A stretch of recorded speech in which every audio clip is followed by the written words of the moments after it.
बच्चों, आज के इस वीडियो में मैंने आपको देखिए फर्स्ट पेज प्रदर्शित किया है, जिसमें कि एक तरफ प्लेन पेज है और एक तरफ रिटन मैटर। बिल्कुल ऐसे ही आपको अपनी पाठ्य योजना बनानी है।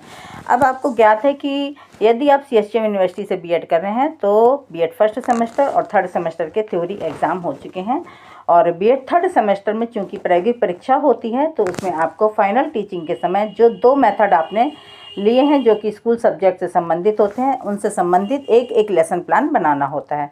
बच्चों, मैंने हिंदी शिक्षण का गद्य पाठ्य योजना का जो प्लान है वह आपसे शेयर किया है कि आपको फाइनल टीचिंग प्लान में किस प्रकार से अपना प्लान बनाना है। तो एक तरफ का पेज प्लेन रखा है इसमें मैंने, और दूसरी तरफ रिटन मैटर है। तो जहाँ पर प्लेन पेज है वहाँ पर आप सहायक सामग्री प्रदर्शित करेंगे या श्याम पटकारे ब्लैक पेपर पर लिख करके उसमें पेस्ट करेंगे। दूसरी बात है कि जो पाठ है, जो गद्य की पाठ्य योजना में आप पाठ लेते हैं उसको 2 भागों में विभाजित किया जाता है। तो प्रथम अन्विति की जो पाठ्य योजना है, पाठ है, वो आप प्रथम अन्विति के सामने लिख करके पेस्ट करेंगे, और द्वितीय अन्विति की जो पाठ है आपने जो लिखा है उसको द्वितीय अन्विति के सामने देखिए इस प्रकार से लिख करके प्रदर्शित करेंगे कि इसके सामने बिल्कुल द्वितीय अन्विति आ जाए। ये आप देखिए, आपको दिखाई दे रहा होगा। और बिल्कुल इसी तरीके से आपको पाठ्य योजना बनानी है। आपको पता है कि भाषा शिक्षण के जो प्लान बनते हैं वो 4 प्रकार के होते हैं: गद्य, पद्य, व्याकरण और निबंध।